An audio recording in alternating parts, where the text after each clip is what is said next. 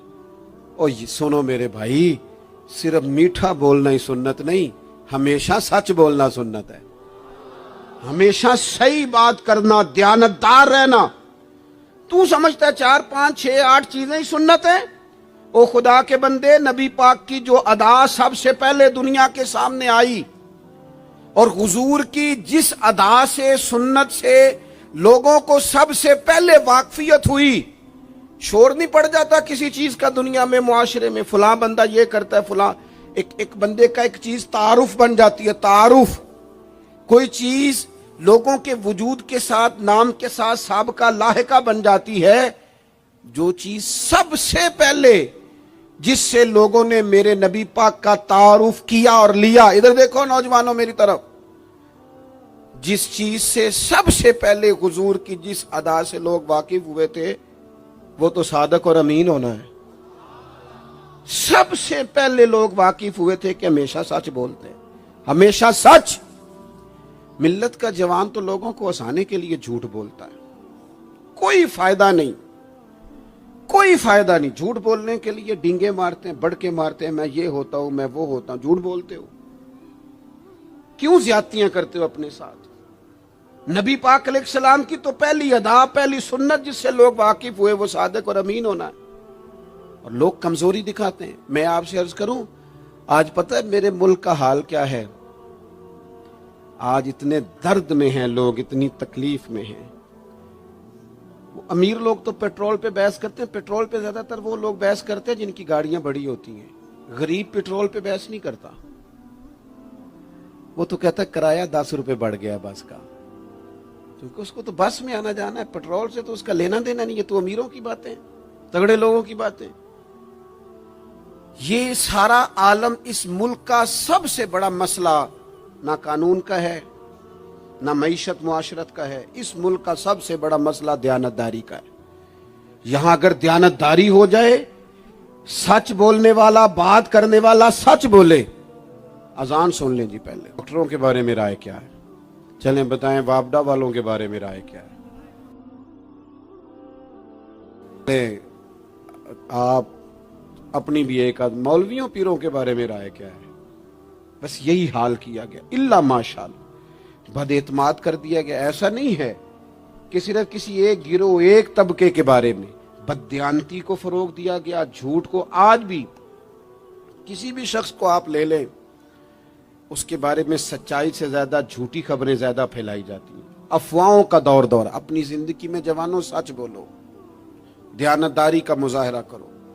اس ملت کا جوان کیسے ترقی کرے گا جس کی ماں کہتی ہے کہ پتر تو سچ ہی نہیں بولتا، تو جاتا کہیں ہے بتاتا کہیں ہے، تو بات ہی ٹھیک نہیں کرتا، کیسے بات سنو۔ نبی پاک صلی اللہ تعالی علیہ وسلم نے جب مختلف جگہوں پہ تبلیغ دین کے پیغامات بھیجے تو ہرقل بادشاہ کو بھی حضور نے پیغام دیا۔ بڑا سیانہ آدمی تھا، سمجھدار تھا، معاملہ فہم تھا۔ اس نے کہا میں کوئی جذباتی فیصلہ نہیں کرتا، کچھ چیزوں کے حضور کے بارے میں کچھ چیزوں کے سوالات میرے ذہن میں ہیں۔ اس نے کہا یار یہاں کوئی آیا ہوا ہو مکے کا سردار، لوگ تجارت کے لیے آتے ہیں، کوئی سمجھدار سیانہ سردار وزادار آدمی تو لے کے آؤ۔ ابو سفیان ابھی مسلمان نہیں ہوئے تھے، وہاں گئے ہوئے تھے، اور آپ کو پتہ ہے کہ وہ ہر جنگ میں آگے تھے کلمہ پڑھنے سے پہلے۔ ان کو بلا کے لوگوں کو پتہ چلا یہ آئے ہوئے ہیں تو لے جا کے بادشاہ کے سامنے کھڑا کر دیا۔ ابو سفیان کہتے ہیں جب اس نے سوال جواب شروع کیے تو ظاہر ہے میں مخالف گروہ میں تھا۔ جب کوئی مخالف گروہ میں ہوتا ہے اس نے تعریف تو نہیں کرنی ہوتی۔ وہ صرف ہمارے ملک میں رواج ہے کہ لوگ جو پارٹی چھوڑ کے آ رہے ہوتے ہیں اس کی بھی تعریفیں کر رہے ہوتے ہیں، اور جدھر جا رہے ہوتے ہیں پھر اس کی بھی۔ اللہ جانے کیسے اپنے دل کو سمجھاتے ہیں، ضمیر کو مطمئن کرتے ہیں، اللہ ماشاءاللہ۔ ابو سفیان کہتے ہیں میں چونکہ دوسرے گروہ میں تھا تو بادشاہ نے جو بات بھی پوچھی میں نے رائے مخالف دی۔ جو بھی پوچھا کہ وہ محبوب علیہ السلام جو دعوی نبوت کرتے ہیں، ان کا کلمہ پڑھنے والے امیر ہیں، غریب ہیں، بات کیا ہے، جنگیں ہوئی ہیں تو نتیجہ ایک طویل گفتگو ہے۔ ابو سفیان کہتے ہیں آخر میں بادشاہ نے ایک سوال پوچھا، یہ جوان زیادہ غور کریں گے، سوال پوچھا۔ ابو سفیان کہتے ہیں مجھ سے کہنے لگا وہ جس کریم محبوب علیہ السلام نے دعوی نبوت کیا ہے کیا کبھی انہوں نے جھوٹ بھی بولا ہے؟ ابو سفیان کہتے ہیں میں چپ کر گیا۔ ایک منٹ کے لیے میرے دل میں خیال آیا معاذ اللہ کہہ دوں بولا ہے، پھر میں نے سوچا یہ تو عرب کی وزاداری کے خلاف ہے کہ میں جھوٹ بولوں۔ اور پھر ابو سفیان کہتے ہیں میرے دل کے کونے سے آواز آئی میں کوئی اور بات کروں گا تو شاید کوئی تھوڑی دیر کے لیے سوچے، اور اللہ کے رسول نے جھوٹ بولا یہ تو مانے گا ہی کوئی نہیں، یہ تو مخالف نہیں مانیں گے، کافر مشرک نہیں مانیں گے۔ بادشاہ کہنے لگا سوچتے کیا ہو، بتاؤ کیا کبھی انہوں نے جھوٹ بولا ہے؟ تو ابو سفیان کہتے میرے ہاتھ میں چھڑی تھی، میں نے اٹھا کے دوبارہ زمین پہ رکھی۔